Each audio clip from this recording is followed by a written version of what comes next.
Hello. Hello, chat room. It's 1 o'clock on Thursday afternoon, which means that it is time for the stream. Hello. I'm Tristan, your host for today. Hello, Michael Collins. All right, everybody. For anybody who is new to this thing, is every week before we release a new Step Back video, I hang out with you guys for an hour and we talk about stuff. It's super fun. I can already see that some of my regs are here. Mr. Ace, Mr. Jonathan Sims, Corentin Bélanger, salut, ça va bien cet après-midi? What? It's not après-midi. It is definitely depuis-midi.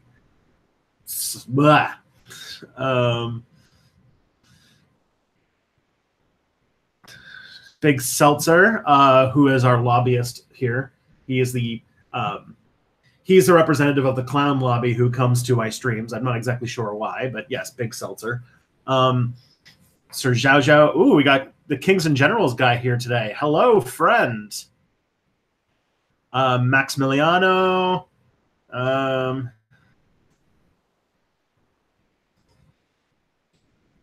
All right, we can talk about. Okay.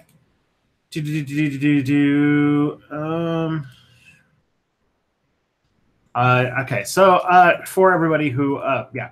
So I do see. Oh, so Cody Mintz Thibault. It is his first. It's his first stream. So everybody make Cody feel welcome. So, welcome along, Cody.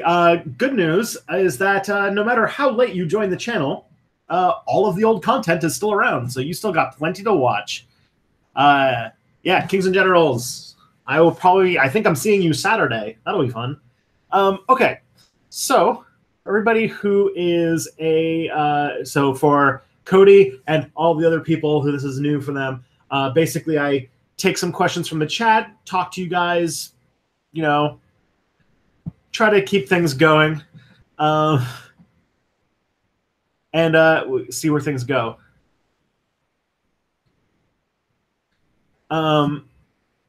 Yeah, Cody, I speak French, so except apparently when I don't know après-midi, because my brain is slowly dying every day. I am past the part where my brain gets better, and now I'm at the part where my brain gets worse. All right, Michael Collins, I've been wondering, is So That Happened dead or canceled? As far as I know, there is no official cancellation of that show. Basically, the story about So That Happened is that it, like lots of the things that happen on the Alternate History Hub channel, kind of got sidelined and sidetracked because of Cody's book. And various things and holidays and such that have caused it is definitely the evening in Europe. So Cody has, for the last few weeks, well, like last week it was Mother's Day. Week before that, Cody was like working on that video that came out, so he was like frantically trying to get that done. And before that, he was trying to hit a pretty tight deadline for writing an entire novel. So he's been busy.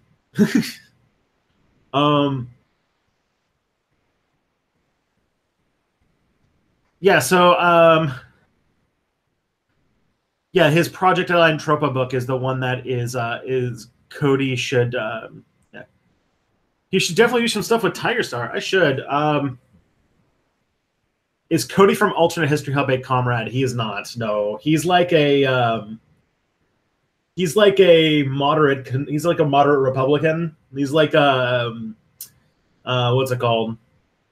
He's like a Ohio Republican. He likes John Kasich. He's like that kind of Republican. So he's a conservative. But I don't know. It's not something I can really change about him.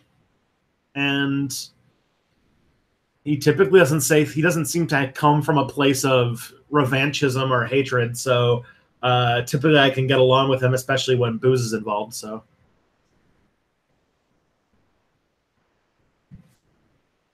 Uh,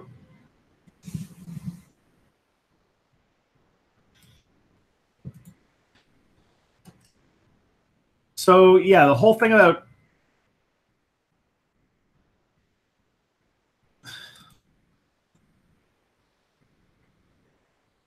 all right, let's okay, so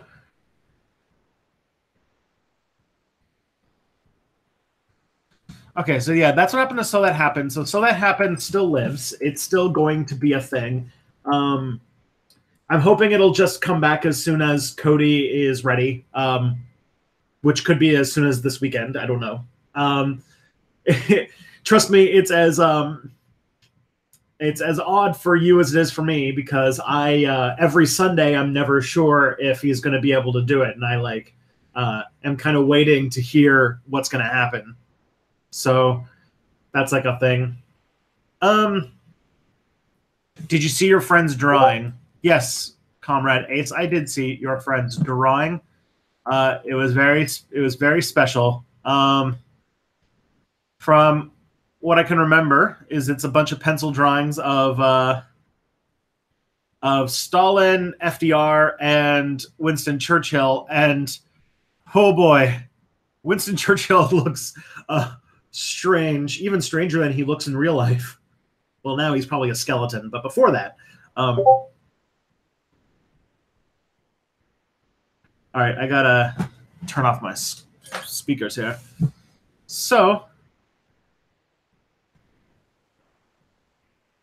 if you take over the world, you'll name a city after me. That is very kind of you. I will be. I'll be like. I will take over that city and rule it like Peter Kropotkin did in the early Soviet Union, being sad about the authoritarian takeover of the world, and just try to make a little bit of my little community a little bit better, like he did in his last days. Massimiliano, thank you. I do like this name, Tristan, but the thing is, apparently, it's on this on these list of like the most hated names in the world. I'm like number 8. I feel like Tristan is like a name that like in the late 80s was like Bladen and Caden and Jaden and stuff like that. Like one of those names that they were giving everybody and a lot of people hated. So yeah, but yet nobody seems to have that name. I like it enough that like it's the perfect name to give a kid because it's a name that's common enough that people will most of the time be able to spell it, but also it's rare enough that you're likely to only be one of 1 or 2 people in the school with that name. And yeah, the Kings and Generals is very much onto the sort of sorrow and sadness that Tristan the name actually means. It is true. My dad is a really big fan of Arthurian legend, and Tristan was a member of the Round Table, one of the sort of sad, tragic members of the Round Table. So that's where the name came from.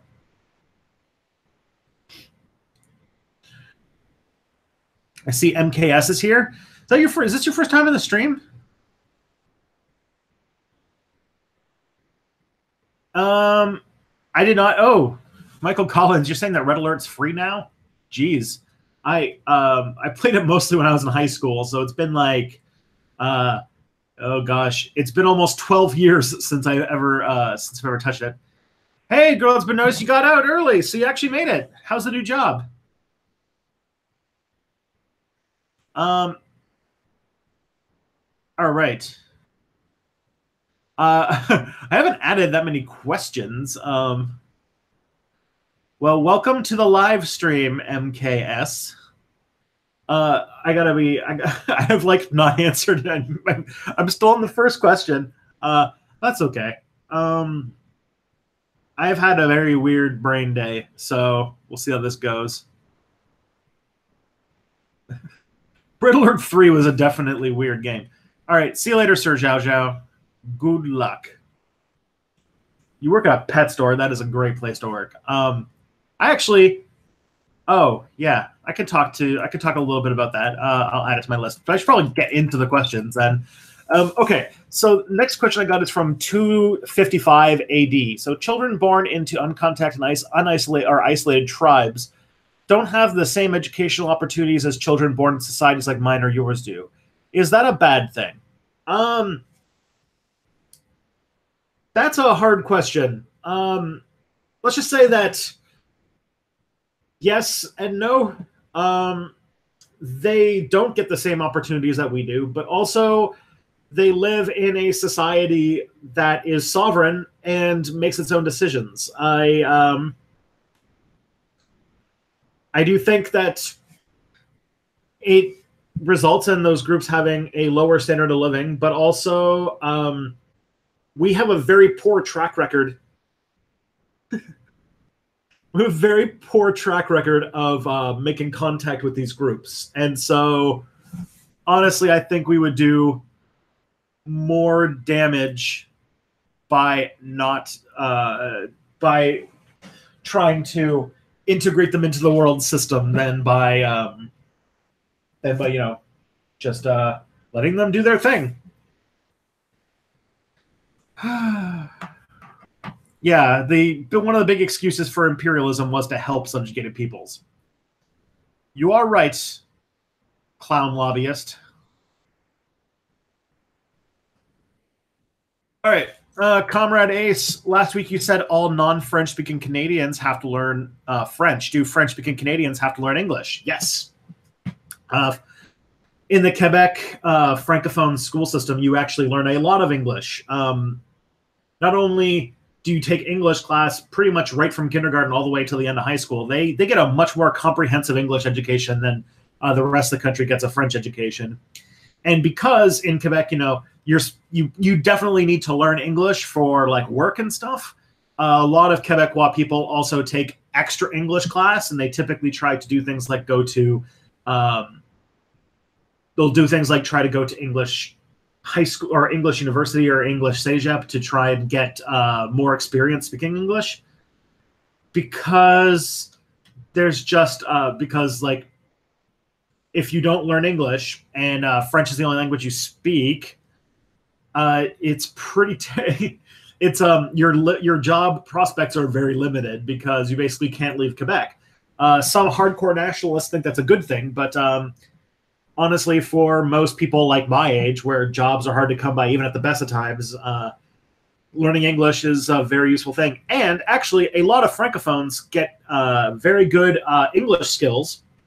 And because they're one of the only groups in Canada that's reliably bilingual, French and English, they tend to get a lot of our federal government jobs.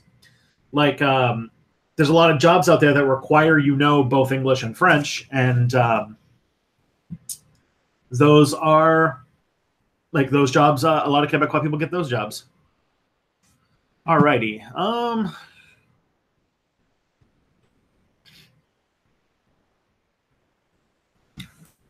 But like one of my first roommate at university was a Quebecois person who basically went to an English university to try and learn English. It didn't go well for him, but that was mostly the reason he did it.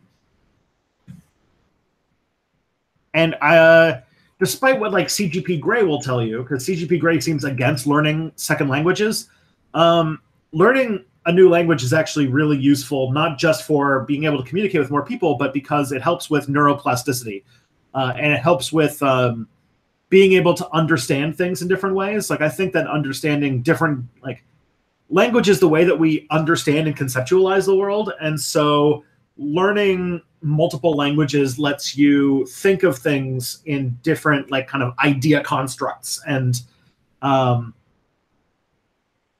I think that really helps you get better at being a historian. Yeah, Duolingo. Duolingo's good. I have that. I use it every day. Mostly to keep my French going because I don't really get to speak it much anymore. As for what the cats are doing, well, one is actually right here.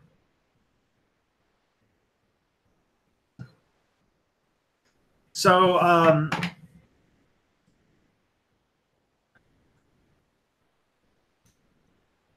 so I actually have two cats. This one is not the one that was in the video on Monday. This is Romeo. Um, he's much bigger than Phoebe is, and he's much softer. But yeah, that's Romeo, and Phoebe, I think, is on my bed taking a nap. So, yeah,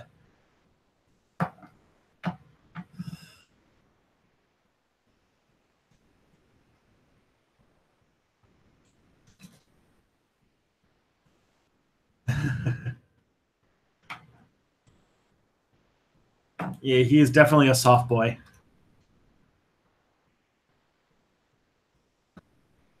All right. I've been thinking about a video idea for a while now. Could you make a video on world history according to a Nazi worldview? Let's think about this. So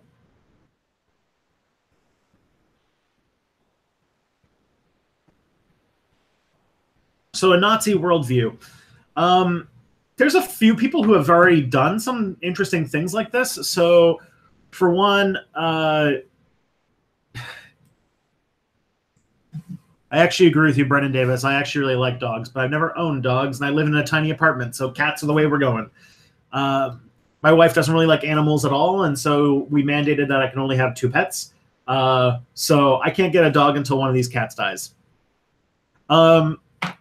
Anyways, Nazis' worldview of history. This can actually, you can actually piece this together through a few things, but I think the Nazi worldview would be an interesting way to talk about a video. It'd be hard pressed because, like, thing is, like, that's a video that could very easily be taken out of context in a lot of ways if I didn't do it correctly. So my videos, so Nazis are, so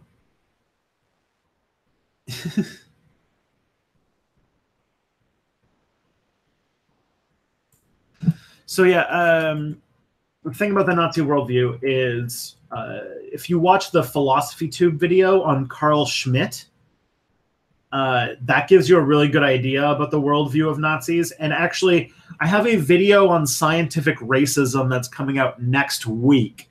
And if you take that video that I make and the Philosophy Tube video and you put those together, you pretty much have the kind of idea of how the Nazis view history, and you get a pretty good grasp. Massimiliano, what's the new video going to be about? This video that comes out today is about the differences between mythology, urban legends, fairy tales, and folk tales.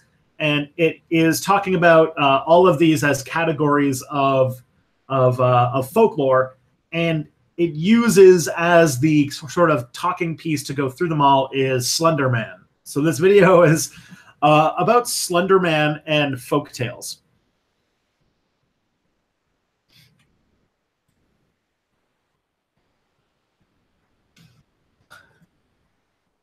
Yeah, so okay, Jenga Tree 121 wants to know what job I was applying for. So yeah, on Twitter yesterday I said I was at a job interview. It actually went really, it went really well. I felt really good about the job interview, so that's nice. What it was, so my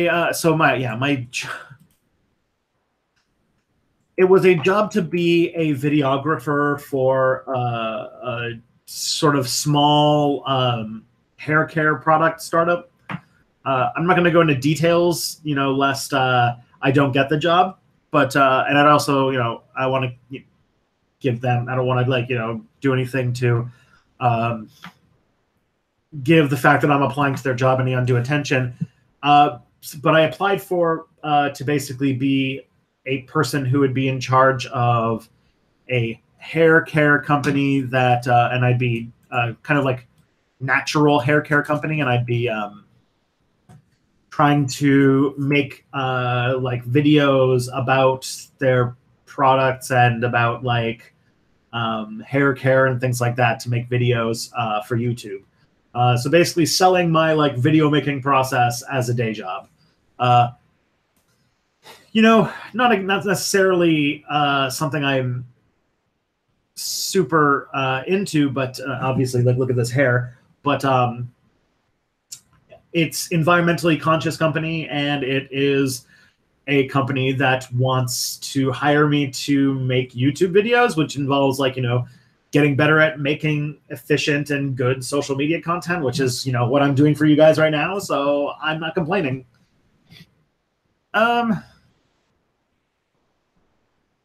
But that was a job I applied for. What's the cat up to today? We talked about Romeo's. If you guys want to see Romeo again, he's napping out, and Phoebes is in the other room.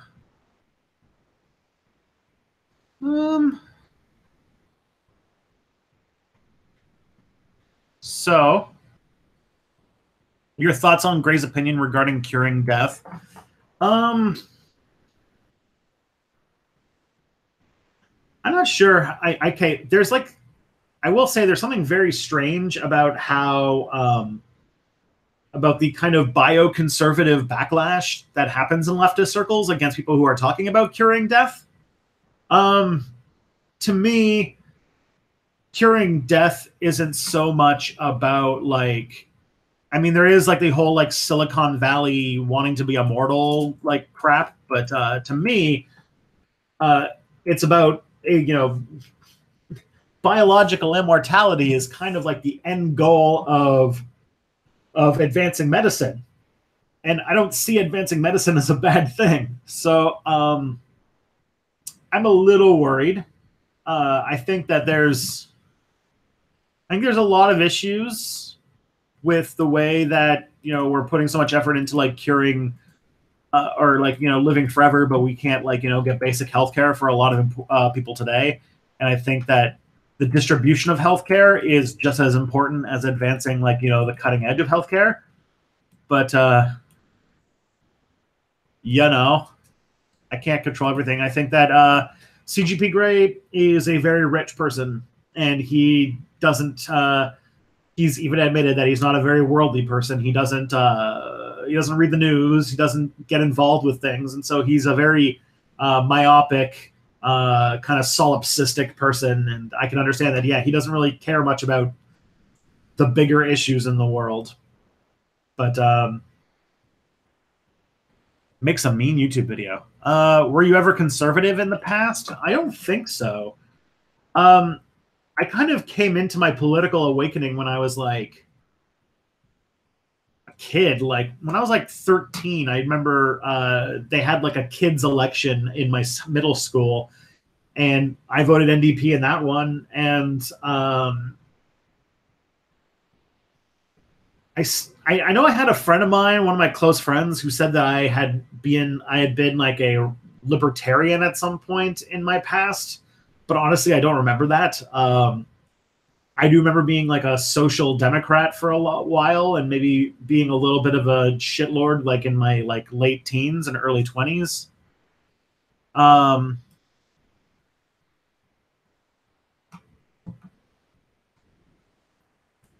think that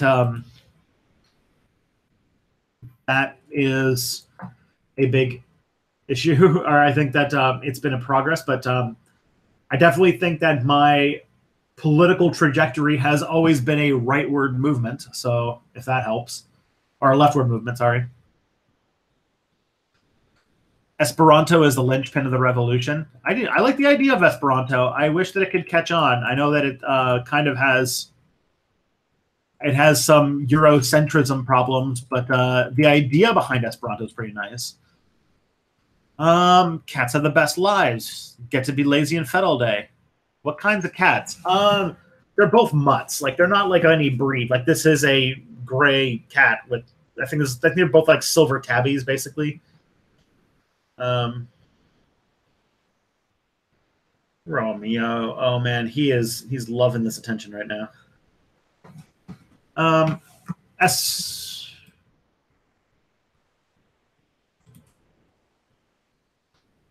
All right. All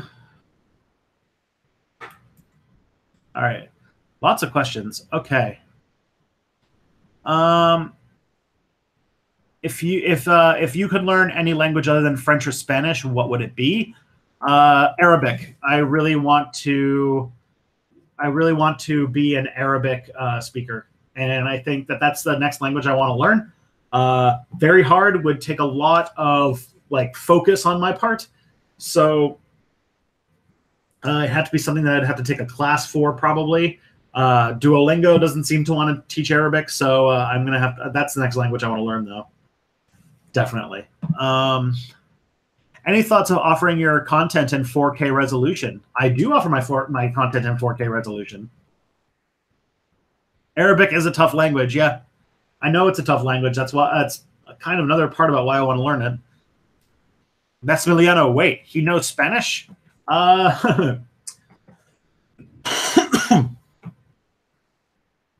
Sí. Hablo un poco de español, pero solo un poco. No estudié mucho español en el clase. Yeah, I think that might be correct. I took some Spanish when I was younger, when I was just like about in my early 20s, and I just never caught on. Oh, it's Ramadan today. I forgot about that. I'd love to do that. But yeah, I learned some Spanish because when I was early on in my history career, I thought that I was going to be a history of pre-Columbian Mexico. And so I was trying to learn Spanish so I could read the scholars in that field, and I backed away from it, but I still learned a little bit of Spanish. And I've been to Mexico about 5 times, and I've been to the Dominican once, so I've had a little bit of time to practice.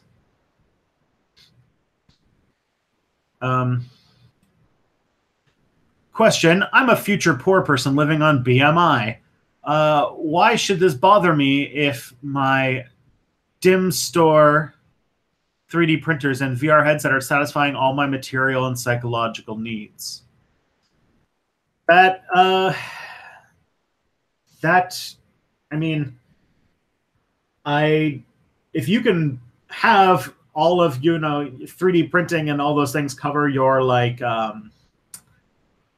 your ability to feel like human connection and community and belonging and all those things, I'd be very surprised. I do think that that there's still a lot of inequality, a lot of unfairness that would come through in that, or we would just live in a kind of stagnant utopia. I do think that, I don't know. I would like people to have all the things covered. And if that is the case, if everybody's happy, then yeah, who cares? I guess.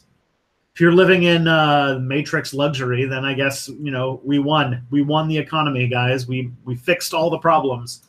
I don't see long-term prospects for the species because that means that we're probably in VR isolation and not really dealing with each other that much. But that's a different question. Ooh. Okay. It's funny. I was trying to get a cue of how behind the stream is, and I think it's quite a bit. It's kind of crazy, actually. Oh boy. All right. What are your thoughts on the fetishization of the end time prophecies and starting Armageddon being perpetuated by Christian evangelicals and their support of Trump moving the U.S. embassy to Jerusalem? I think that is something that doesn't get enough attention. That there is a movement of American Christian evangelicals who, because the prophecy for the end times in Revelations requires the third temple of Solomon being built, and for Judea to be run by Jews, that they support the ethno state of Israel out of their desire to bring about the end of the world, which I think is quite crazy. Yeah, totally unfair. So I'm not sure. Yeah, that I don't have anything more to add to that. I think it's royally fucked up. It's really weird. We digitally immortal, we're genetically immortal, making digital babies. Digital babies. So 59 Palestinians died. Any thoughts? Yeah. That sounds. Yeah. The shit that's going down in Israel is fucking horrible right now. I really wish that like the Israelis did not have an open air prison in which they were treating people terribly, and I really wish that we paid more attention to it. I think it's super fucked up that like the New York Times has like Palestinians just dying of mysterious circumstances. Like they don't say how they died. They like just like are walking into these mystery bullets or something. Yeah. How would you feel about a history of gender roles? That could be fun. That feels like a whole. Ooh. Talking about what gender is and how gender works throughout history would be a very interesting video. I think that would work really well. If I went too far into examples and case studies, though, that video would take forever. It'd be like the longest video ever. So it'd have to be multiple videos. But I like the idea. I think that maybe something that's bigger and overarching and more about the relationship about theory and gender and how gender has developed, but I do think that some case studies would make some good videos, like examples, interesting examples throughout history would be pretty cool. And then maybe tying it together under a big thing. That'd be pretty cool.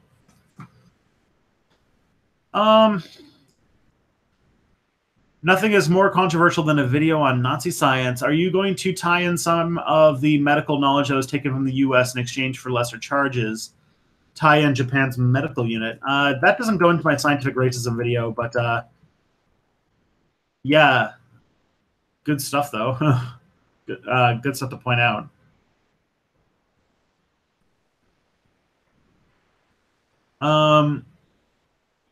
Why is the liberal government not commenting on Israel's crimes against Palestinian protesters? The liberal government, like the conservative government before it, has two things that it needs to do in Canada. One is not piss off the United States, especially because right now NAFTA is being renegotiated, and so Canada is trying to be very, very good friends with America so that Trump doesn't like lose his shit and put on like a giant iron tariff that like bankrupts the country. So Trudeau is being very brown nosy towards Trump right now. At the same time, Canada's conservative wing, especially, is like way more pro-Zionist than I would even say in the United States, and so Trudeau, who likes to pretend that he has a backbone, but actually just does whatever he wants to advance the interest of capital, is being a bit quiet for some reason. How do you feel about anti-Zionism being identified with left ideas? I think that leftists being on the side, or anti-Zionism being part of leftist ideas, I think that leftists are on the side of justice and on the side of helping the oppressed. And the whole idea of nationalism is a far-right oppressive ideology, no matter how it manifests. And it manifests in Israel as this slow eradication of an entire group of people, and people who believe in justice for everybody. Yeah, Trudeau did actually address it today. He is saying that he's rather like disturbed by everything. I think he waited to see how the rest of the world said everything, but But yes, the whole like anti-Zionism and anti-Semitism are two very different things. I don't have a problem with Jewish people. I have a problem with nationalism. Trust me, I hate Christian nationalism. I hate Canadian nationalism. I hate American nationalism. I hate European nationalism. I hate white nationalism, black nationalism. Well, black nationalism is a bit of a different story, but black national that what's it called? There's a Philosophy Tube video that's a bit on that about how about third world nationalism and how that's it's an interesting thing.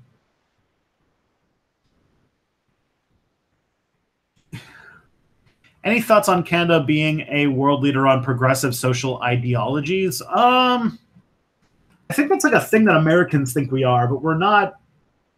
Are we? Are we like known for being very socially progressive? I suppose you could say that in some ways. In some ways, no. Canada is very much a country that looks good if you don't live here. We're very, we're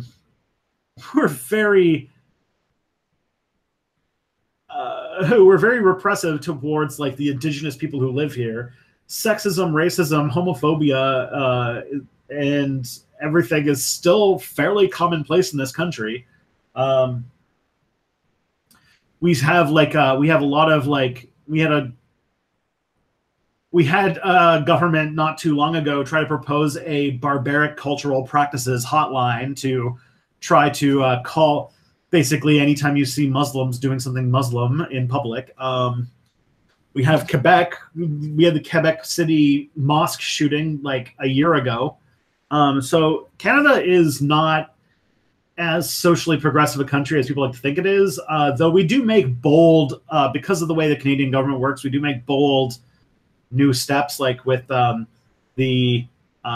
Human Rights Act that had the trans language included that set Jordan Peterson off, that made Jordan Peterson go crazy and then get famous. That's kind of cool. We're going to be the second country to legalize recreational marijuana, starting with like starting in a few months, 2 months now. This should be fun. So all sorts of crazy things. Were you ever religious? Well, 255 AD, kind of. So my family, my dad is not religious, not at all. And my mom is sort of this like new age type person, and she was more like this when I was a kid. So like I got into like the same thing with my mom, where she was like into like psychics and fortune telling and reincarnation and all these kind of like psychic conventions and things like that. And and then she had some kind of like weird Christian mixed in as well. And so like that was the religion that's kind of the thing that I was exposed to as a kid. That's the closest to like actually that's like the closest thing that Christianity had, and I was like into that when I was like really little. I became an atheist really young, like when I was like 12 or something, and I was a bit annoying about it for quite a long time. I in high school tried to get into Buddhism and like the middle class freaking bougie white kid version of Buddhism. I tried it for a little bit, wasn't really my thing. And yeah, ever since then I've just been like going between how atheist I want to be versus now where I consider myself agnostic, or apatheism, I think is one that I like, which is that it's a sort of belief that it's like it's a form of agnosticism where agnostics who believe that the question about whether or not God exists is impossible to answer. which I like. I think that is a very good way to approach it. And then apatheists go on the next thing and say, because that's not a thing that's important to answer, and given the stuff we've seen, you just don't care. So in my mind, like, I don't particularly care whether or not God exists. It doesn't affect my life in any important way. If a God does exist, it's obviously one that isn't really involved in the day-to-day life of people on this planet. So, like, I don't give a shit. So typically, questions about whether or not God exists are not important to me. I don't make a big stink about being religious or being against religion. I have openly said on this channel before that even though I'm not a believer in religion, I do think that there are people who have been motivated to do great things and terrible things, both because of their religious beliefs and in spite of their religious beliefs, and because of their strict, their militant non-belief. So I think that they are very, that religion isn't a very good signifier of whether or not you're going to be a moral or good person. But having that sort of, having an ideal or having a set of beliefs that's external to yourself does have some value. Belonging and identity and your concept of who you are comes from a lot of things like your political beliefs, your culture, your language, your religion. And so to a lot of people, religion isn't about a strict set of things that they believe in. It's part of their identity. And I think that a lot of, especially like the edgelord atheists, don't get that. So they don't get when you say, I'm not criticizing Muslims, I'm just criticizing Islam, you're being specific. You're specifically attacking a cultural tradition that is a deep part of a lot of people's identity, and you are being a prick. And I think that you have to, depending upon who you are, people have come to religion to different things, and yeah, there are people who use religion as a cudgel to be complete horrible people to each other. There are also people who use religion to do acts of selflessness that I could never bring myself to do. My wife is a former evangelical, and so a lot of her friends are still evangelicals, and one of her friends has used her faith to be one of the most giving and selfless people I've ever met. And she does like work trying to help out people in Haiti. And I think that like that kind of thing, if it works, it works. And honestly, religion, and I'm sorry to all the edgy atheists, but like religion's not a thing that's going to disappear in our lifetimes. It's been around for tens of thousands of years. That's going to be around probably for thousands of years after we're dead. And so it's not a thing that you can defeat. It's kind of a thing you have to learn how to live with. And I have never heard of a movement called anti-capitalist Muslims. I mean, I've heard of anti-capitalist Muslims, but I've never heard of a movement called that. But yeah. I think that when we grow up, I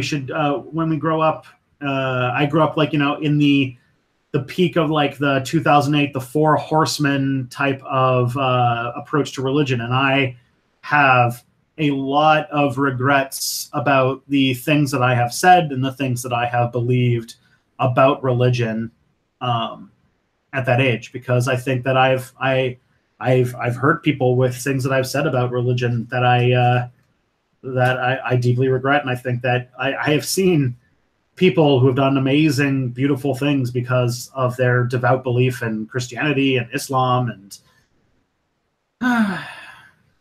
yeah. I feel like I ranted a bit long on there, and I got a little bit TMI, but yeah. What is Esperanto? Esperanto is a language that somebody made up. It's a constructed language that is designed to have no exceptions. The grammar is designed to be extremely easy to learn, and like it has things like every adjective ends in the same letters, every verb ends in the same letters. There's no gendered words. There's no I think even pronouns. Oh, there's only one pronoun for people. At least I think. I think that might be wrong, but like it's designed to be an extraordinarily simple language to learn and to speak. And it was designed when it was made to be sort of this international second language. So it'd be this language that everybody could learn to speak because it's really easy to learn. So everybody could speak their own language and also be able to speak Esperanto to someone of another language. It was a very good idea. It's just that the grammar that they built was very much based on European Latin grammar styles. So it's still very European in its style, and it never caught on. But I mean, there's an idea.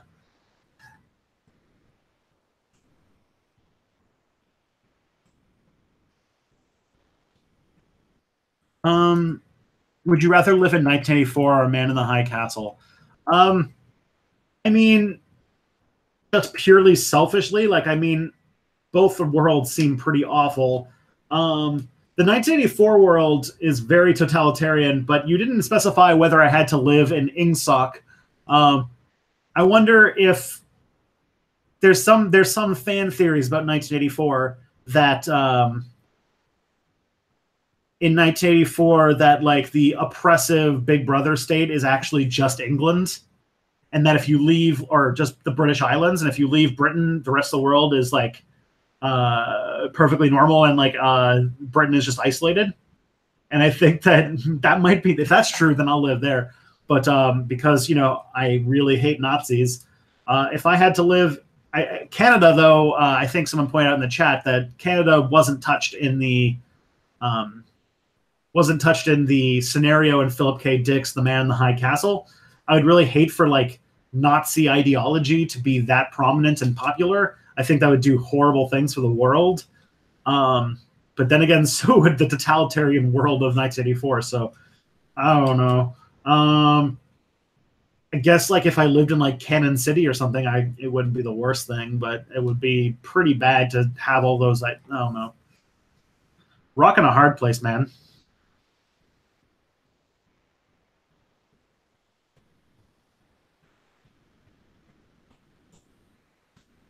Okay, let's continue.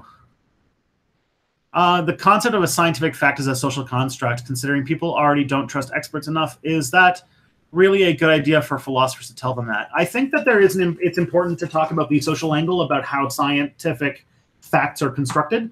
I don't like the top-down authoritative approach that a lot of scientists take towards the things that they're doing. The scientific method is supposed to be one that is of constant skepticism and doubt.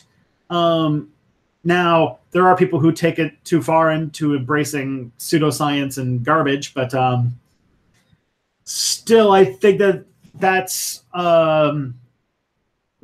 is bad. It's also bad if we live in a situation in which we just blindly accept the things that scientists say, because they take a lot of things for granted. And so for example, a lot of yeah, Michael Collins, I think that I'm a lot of questions behind. I have been dragging my feet on a lot of questions, so I'm trying to speed it up a little bit because I only have 10 minutes left. There are multiple pronouns. Okay, cool. So yeah, it's got a whole thing. Oh God.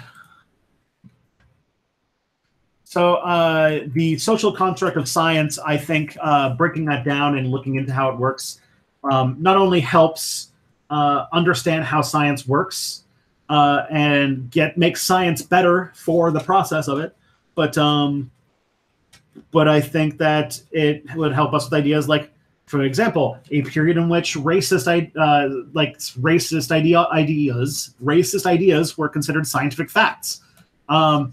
And if we lived in a world where we just unquestionably accepted scientific, the word of scientists, then yeah, that'd be an issue.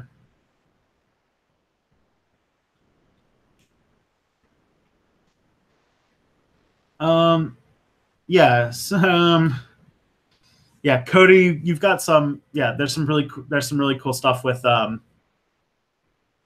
with Esperanto. It's a really cool idea. I love the idea behind it.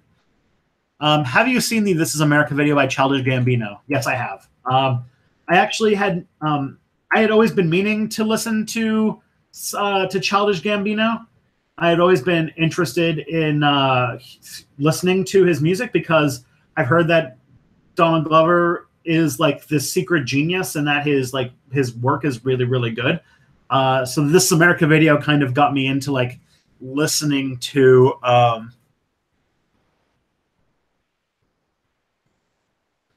This Is America was I watched the video and I was so interested that I went on Spotify and I started listening to all of Childish Gambino, and I think that there's some really, really good stuff in there.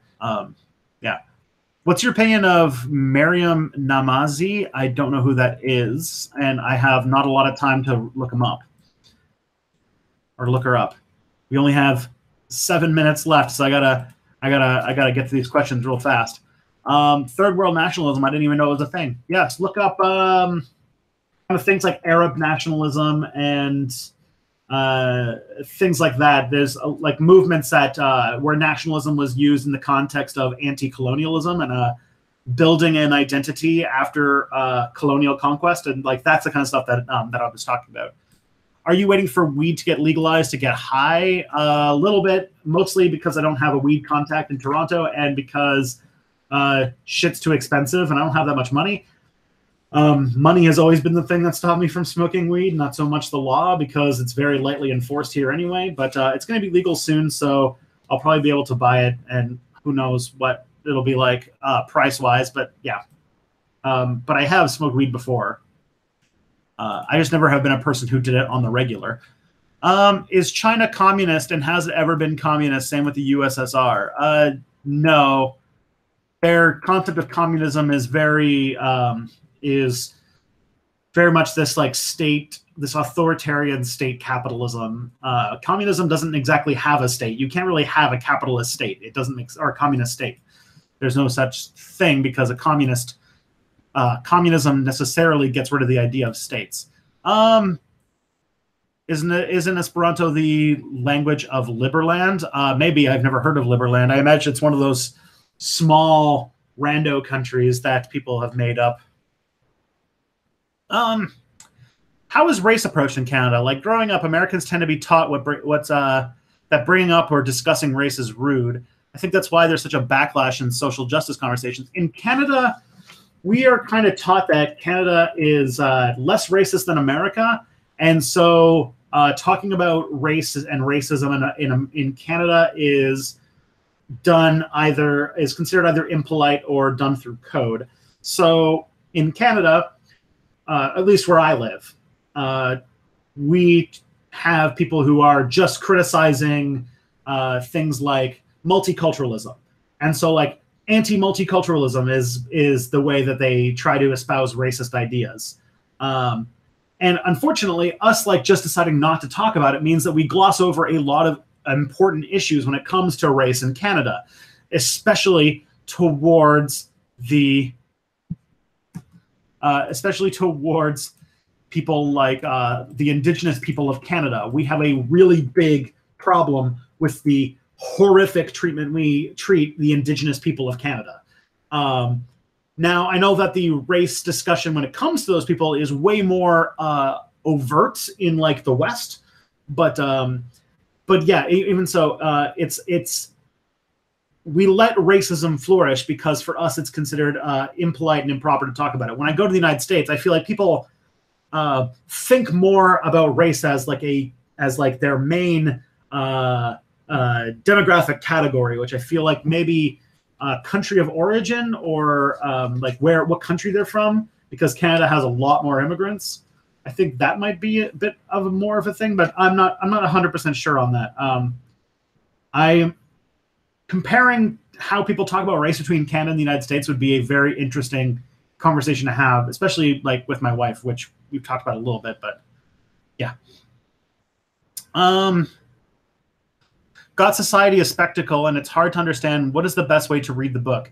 If it's an important book that is full of dense and complex knowledge, a few things you could do. You could try reading it and not necessarily forcing yourself to understand every single sentence, and instead just trying to get the sort of gist of what's going on.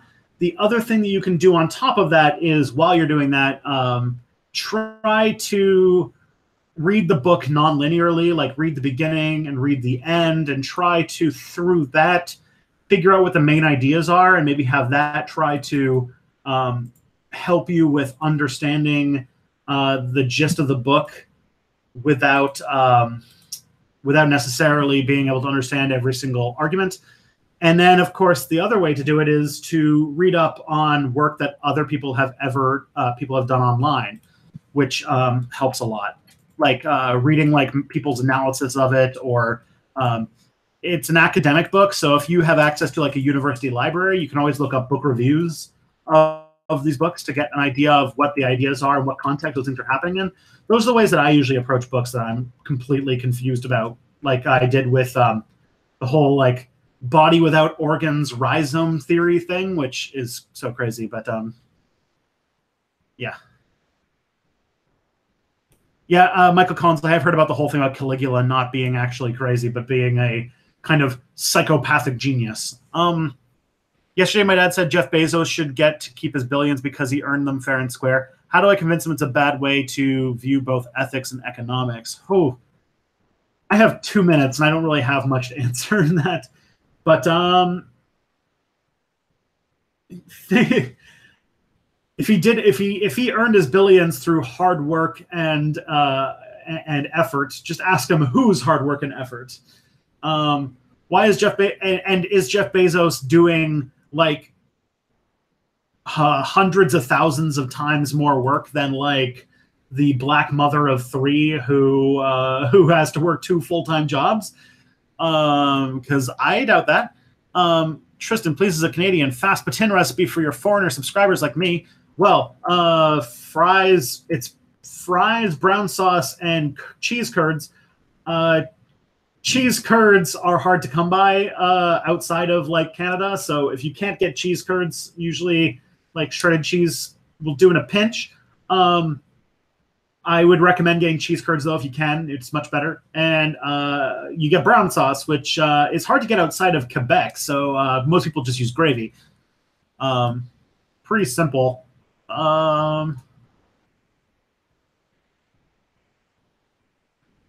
Yeah, after this stream is over, I've got to go and do all the post-video release stuff, and then on top of that, I have to go and write the script for next week's video.